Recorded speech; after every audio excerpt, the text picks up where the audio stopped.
Well, good morning, folks. Well, after yesterday's fiasco, it's time to try to patch things up.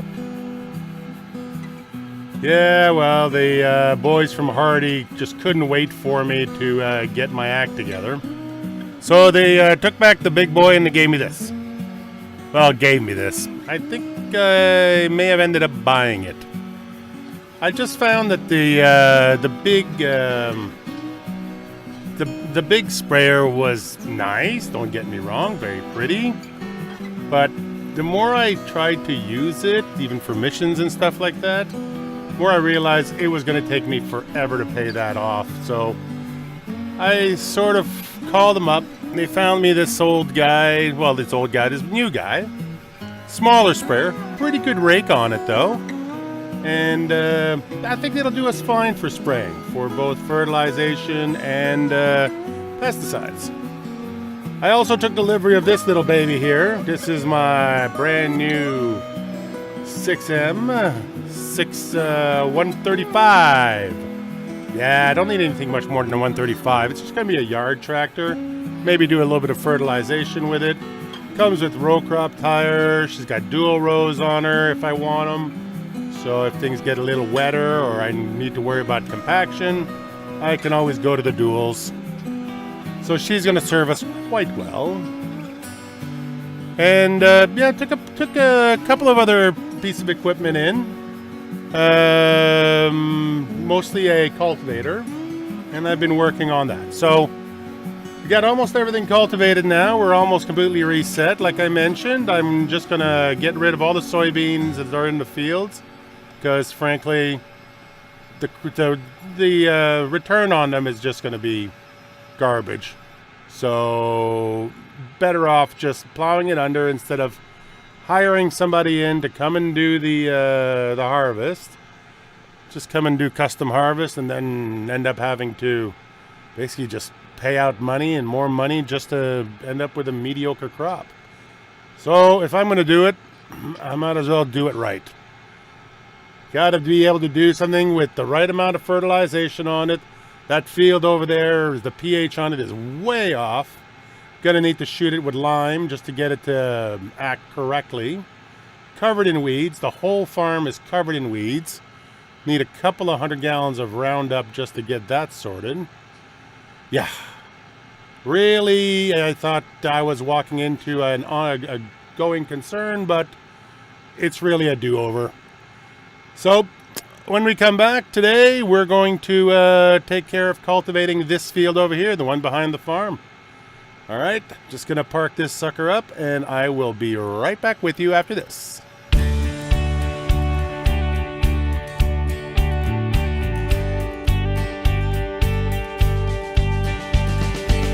Ain't nothing but cornfields stretching out as far as you can see. Up ahead, behind, and in between. Ain't nothing but cornfields. Yeah, this is who I am.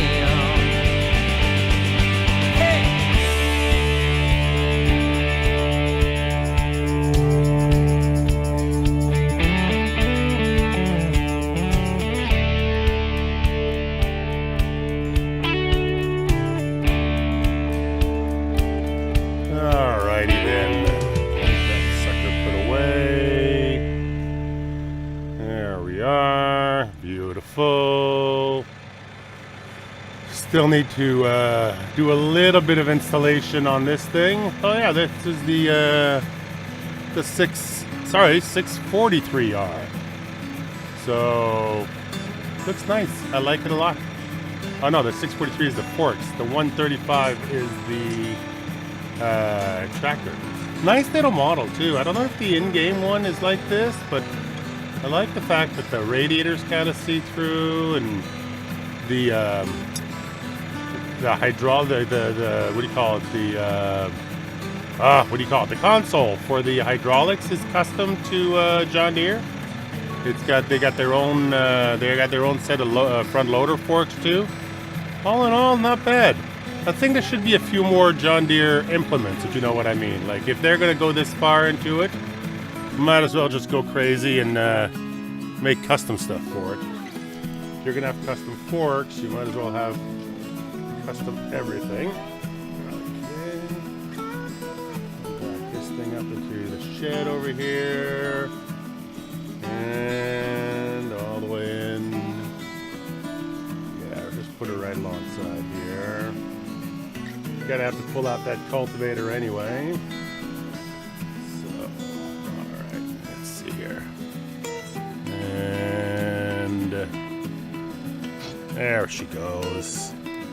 Yeah, she's kind of funny. She's got a bit of a wiggle to her when she moves around. I think there's a steerable axle on that thing, because when you back it up, it acts kind of funny. Just gonna use the baby here to pull out this machine. Of course, she has nowhere near the horsepower to actually pull it in anger, but you know, she's perfect for just shuffling stuff around the yard. Nice and maneuverable. Good turning circle, which I wasn't expecting. Most of the John Deere stuff that I've seen is a little rough on the handling. Alright. What little experience I have of it. Turning radius is not the best. So, alright, we'll trade this one in for the 8. And that should be fine. So, turn off the beacon light, turn that off. Turn off the lights. Yep. And what else? That should do it. Yeah. Nice. Oh, the dashboard lights turn off. Okay. Interesting. Yeah, nice little machine. Again, it's got the semaphore back end turning brackets, turning lights. It's nice. Oh, and I think both of them are from custom modding. I don't know. Let's see here. Where's this one come from? Can't really tell. I'll figure it out. Anyway, the big 8R, that one's a custom modding one. So, let's see here. All right. Now, up we go. Coming in good. And catch that one onto here. Okay, and there she is. Okay, beautiful. And just go check the hoses. And yep, and purples. Yep, that's good. Excellent. All right, and this is a really nice machine. I'm really enjoying pulling this thing through fields. Feels good. Okay, let's get to work. Yeah, I'm going to take you by this way. I don't think you've seen it through here yet. Let's go in here. This is the sheep farm that I was telling you about. And that's the final resting place of the old Russian truck. For now. I think I have some other plans for it. You'll see. All right. Well, so long, soybeans. You're of little to no use to me at all. I think part of this field will go to grass, but it's a fairly large field, so probably not all of it will. Alright, and come on and go. Alright, good. I'm not sure what the headlands look like around here, but let's take a look here. And go. Let's just make a turn. And back in. Good. Yeah, we'll give her a circle just so we can get a lay of the geography. A fair amount of field work needs to be done before we even begin seeding. Like I said, across the street, I'm going to need a truckload of lime. On this one, I need to fertilize and then weed, and then, you know, at least plowing in all this stuff is going to give us a little bit of extra nutrients in the ground. Save us some fertilizer by recycling some crop. Getting it all ground into the dirt. So there's another bonus to this whole unfortunate situation. But yeah, I'm willing to live with that. So if we make this partially, let's say from where the barn is over there over, we can make that from where the sheep pen is over, we can make all of that grass. These are massive fields. I mean, I'm really enjoying this map because it's really an excuse for me to start using these really big pieces of equipment, and I am absolutely loving it. Loving getting to work with things like this, you know, a 12-meter cultivator. When was the last time you saw me playing with a 12-meter cultivator? I think at one point last year I got to play with a 12-meter plow for one episode in France, but that's about it. Oh, things are a little tight up here against the forest. Let's turn in. All right, and back over. All right, there we go. So yeah, what else is new? Not much. Kerbo's all settled in. It was nice running into him the other day, having him give me a hand like that. That was pretty good. I think he's off for a couple of days now. Got to go and do some other kind of work. So we may end up having to fertilize his fields just for one more pass. And then we will see what happens. We'll see when he comes back. Hopefully he's back before harvest season. He's putting in a bunch of corn to do corn silage. He's got one of those big crone monster doohickeys. I think he's got the baby crone though, so it's not so bad. And yeah, so hopefully we get a chance to play with him again. I think I'm going to need somebody to help me cart for all this corn stuff, so he's probably going to need someone to help him cart with his corn stuff. We'll see. I don't even know what kind of seeder he has, because I need something to seed grass. I don't think the planter that I have ordered is capable of it. So, whoopsie-daisy. More of a row crop machine. Oopsie-daisy. Whoop, hang on, back it up. This way, and off we go. Come on. There we go. Okay. So, in other news, Kerbo managed to show me that the new keyboard steer mod has a form of GPS on it called auto steer.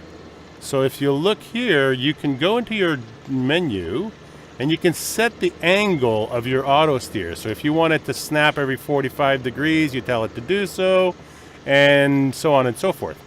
So I find that to be really cool, because now with this mod to do auto steer, and it does shuttle control also, I mean, that's stuff that keyboard steering, I think it's kind of going beyond the scope of keyboard steering into a whole bunch of helpful things. So big applause for Mr. Mowgli. Thank you so much, sir, for giving us basically GPS before GPS even comes out.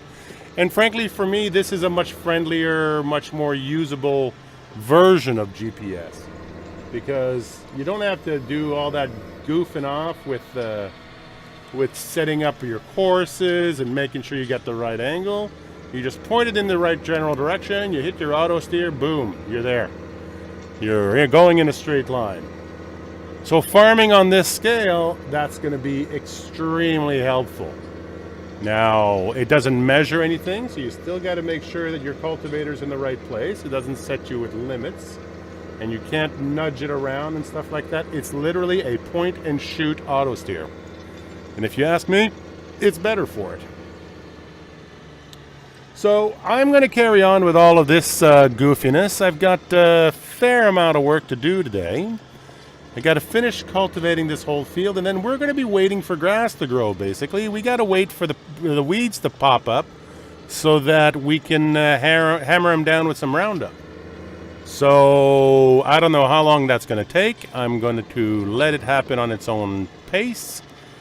But all three fields need to have it done, plus some of Kerbo's fields might need it too. So when we get into our pesticides phase, we are going to be going full guns, getting it all done. I usually plow up the edges of these fields to expand the fields. I'm not feeling that need on this map. I'm thinking just within the limits of the fields, I've got tons. So, in other news, we're going to need to do some lime spreading across the road. So that's on the to-do list. That could be a bit of a challenge. I have to get a lime spreader and get a delivery of lime. I think one of the farmers down the road maybe has a way of letting me buy lime from him. I think he gets it delivered in bulk and I can just buy it back from him. But, you know, working some deals and trying to work some angles. We'll get it all done. So the only other thing that I'm not too crazy about is I don't feel like I have an appropriate North American lime spreader, if you know what I mean. I did see a John Deere one on one of the websites, but I think it's still private.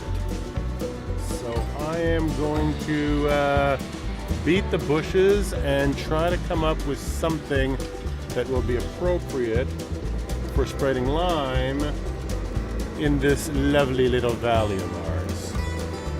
Until then, you guys have yourselves a beautiful evening and enjoy yourselves. And I'm just going to carry on and just grind my way through these massive, massive fields. Because that's what Midwest farming is. Vast, vast fields. Have a good night.